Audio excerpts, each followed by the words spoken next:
Lord's test match day 3 ఎండింగ్లో ఒక high voltage drama చూసాం. మీరు కనుక ఇంగ్లాండ్ టీం తమ సెకండ్ ఇన్నింగ్స్లో ఆడిన ఫస్ట్ ఓవర్ మిస్ అయి ఉంటే చాలా పెద్ద సినిమాని మిస్ అయినట్టే. మెయిన్లీ మన team India young captain Shubman Gill మామూలుగా రెచ్చిపోలేదు, నిజంగా ఫైర్గా అనిపించింది. అఫ్కోర్స్ కాస్త లైన్ క్రాస్ చేసి 18+ మాటలు కూడా మాట్లాడాడు అండ్ స్టంప్ మైక్లో రికార్డ్ అయ్యాయి. సో అసలు ఎగ్జాక్ట్లీ ఏం జరిగిందంటే మన టీమిండియా ఫస్ట్ ఇన్నింగ్స్లో 387 రన్స్కి అవుట్ అయిపోయింది. అండ్ ఇంకా డే 3లో చూసుకుంటే గేమ్ని కంటిన్యూ చేయడానికి 8 minutes టైం ఉంది. ఆ ఇన్నింగ్స్ బ్రేక్ తర్వాత ఇంకా 8 నిమిషాలు మిగిలి ఉంది. దీంతో మన వాళ్ళు ఎలాగైనా సరే 2 ఓవర్లు బౌలింగ్ చేసి ఒక వికెట్ తీద్దామని చెప్పి గట్టిగా ట్రై చేశారు. బట్ ఇంగ్లాండ్ ఓపెనర్స్ వేరే ప్లాన్తో వచ్చారు. జాక్ రాలీ స్ట్రైక్ తీసుకుని ఫస్ట్ 2 balls బాగా ఆడాడు. ఇన్ఫాక్ట్ 2వ బాల్కి 2 runs కూడా తీశాడు. బట్ 3వ బాల్ దగ్గర నుండి గొడవ స్టార్ట్ అయింది. సో బుమ్రా థర్డ్ బాల్ వేయడానికి పరిగెత్తుకుంటూ రావడం స్టార్ట్ చేశాడు. కానీ జాక్ రాలీ సడన్గా పక్కకు తప్పుకుని సైడ్ స్క్రీన్ విషయం ఏదో సమస్య ఉందని చెప్పాడు. కానీ బుమ్రా తిరిగి వెనక్కి చూస్తే అక్కడ ఏమీ లేదు, ఎవరు కూడా అక్కడ మూవ్ అవ్వట్లేదు. దీంతో మన వాళ్ళకి ఇంగ్లాండ్ వాళ్ళు కావాలనే టైం వేస్ట్ చేస్తున్నారని చెప్పి అర్థమైపోయింది. సో ఈ టైంలోనే స్లిప్స్లో ఫీల్డింగ్ చేస్తున్న మన టీమిండియా కెప్టెన్ ఒక్కసారిగా ఫైర్ అయిపోయాడు.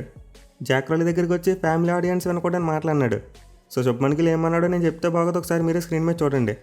ఎందుకంటే మన ఛానల్ చాలామంది యంగ్స్టర్స్ చూస్తున్నారు, అలాగే ఫ్యామిలీ ఆడియన్స్ కూడా చూస్తున్నారు. దీనివల్ల గిల్ అన్న మాటలను డైరెక్ట్గా చెప్పట్లేదు. సో గిల్ అయితే చాలా గట్టిగా క్రాలీని పోక్ చేశాడు. నీకు అది లేదు ఇది లేదు వాటిని పెంచుకుంటూ నోటుకు వచ్చినట్టు అన్నాడు. అండ్ ఈ టైంలోనే మిగతా మన టీమిండియా ప్లేయర్స్ కూడా గొడవలోకి వచ్చారు. మెయిన్లీ మన సిరాజ్ మియా గురించి తెలిసిందే కదా, ఎప్పుడు గొడవ అవుతుందో ఎప్పుడు వచ్చేద్దామని చూస్తాడు. అండ్ ఎగ్జాక్ట్ అనుకున్నట్టు గిల్తో పడతను కూడా జాయిన్ నోటికి పని చెప్పాడు. అయితే అసలైన గొడవ, అసలైన ఆస్కార్ పర్ఫార్మెన్స్ జాక్ రాలీ 5వ బాల్ తర్వాత ఇచ్చాడు.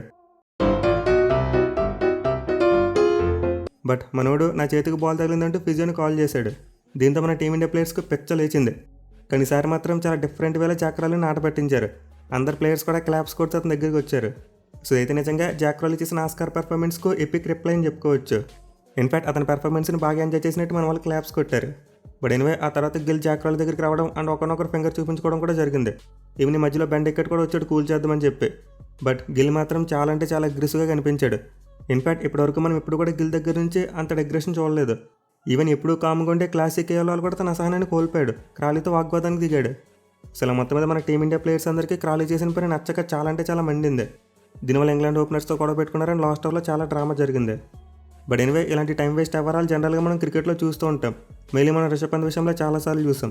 ఇన్ఫాక్ట్ ఈ టెస్ట్ మ్యాచ్లు కూడా మన వాళ్ళు కొన్ని సందర్భాల్లో టైం వేస్ట్ చేశారు అండ్ వాళ్ళు కూడా చేశారు. కానీ డే ఎండింగ్లో అలా చేయడం వల్ల మన టీమిండియా ప్లేయర్స్ సహనాన్ని కోల్పోయారు. సో ప్రజెంట్ అయితే గిల్ మీద విమర్శలు వస్తున్నాయి. మెయిన్ అతను అన్న మాటలు నాకు కూడా నచ్చలేదు. తన అలాంటి బ్యాడ్ లాంగ్వేజ్ యూజ్ చేయకుండా కాస్త ఉందాక బిహేవ్ చేస్తే బాగుండేది. ఎస్పెషల్ 5వ బాల్ తర్వాత క్లాప్స్ కొడితే ఇచ్చిన రియాక్షన్ ఏదైతే ఉందో అది ఎపిక్ రేంజ్లో ఉంది. అలాంటి చేస్తుంటే బాగుండేది ముందే. బట్ ఎనివే క్రికెట్ ఇలాంటివి జరుగుతూనే ఉంటాయి. ఇన్ఫాక్ట్ గిల్ మాట్లాడింది స్టంప్స్ మైక్లో రికార్డ్ అయింది కాబట్టి బయటకు వచ్చింది. కానీ బయట రాకుండా ఇలాంటివి చాలా జరుగుతూనే ఉంటాయి. ఎనివే స్కై స్పోర్ట్స్ వాళ్ళైతే తమ వ్యూవర్స్కి సారీ చెప్పారు. ఎందుకంటే శుభ్మన్ గిల్ ఫ్యామిలీ ఆడియన్స్ ముందు వాడుకోవడానికి మాటలు వాడాడు. దీనివల్ల స్కై స్పోర్ట్స్ వాళ్ళు తమ వ్యూవర్స్కి సారీ చెప్పారు. అట్ ది సేమ్ టైం ముందు చెప్పుకున్నట్టు గిల్ మీద చాలా విమర్శలు వస్తున్నాయి. మెయిన్ ఇంగ్లాండ్ ఫార్మర్ ప్లేయర్స్ అతని మీద గట్టిగా ఫైర్ అవుతున్నారు. అలాగే వాళ్ళ బౌలింగ్ కన్సల్టెంట్ టీమ్స్ వద్ద కూడా మన వాళ్ళ తీరుని తప్పు పట్టాడు. సో డెఫినెట్లీ మన వాళ్ళు కొంతవరకు లైన్ క్రాస్ చేశారు. దీంతో మ్యాచ్ రిఫరీ ఏమైనా చర్యలు తీసుకునే ఛాన్స్ ఉంటుంది. గిల్తో పాటు మన టీమిండియా ప్లేయర్స్ మీద ఫైన్ వేసేందుకు ఛాన్స్ ఉంటుంది. బట్ ఎనివే ఈ హై వోల్టేజ్ డ్రామా తర్వాత ఇప్పుడైతే టెస్ట్ మ్యాచ్ చాలా ఇంట్రెస్టింగ్గా మారిపోతుంది. మెయిన్లీ డే 4 ఇంగ్లాండ్ వాళ్ళ బ్యాటింగ్ ఎప్పుడు చాలా ఉంటుందో చూడాలి. ఎందుకంటే మన కెప్టెన్ మామూలు మాట్లాడలేదు, గట్టిగా రెచ్చగొట్టాడు. దీంతో ఇంగ్లాండ్ ప్లేయర్స్ దానికి రియాక్ట్ ఏమైనా బ్యాచ్ బాల్ ఆడతారా లేకపోతే గేమ్ మీద ఫోకస్ పెడతారనేది చూడాలి. మరి మన వాళ్ళు చేసిన ఈ పని మీద మీ ఒపీనియన్ అంటే కింద కామెంట్ చేయండి. Thank you for watching. Have a nice day.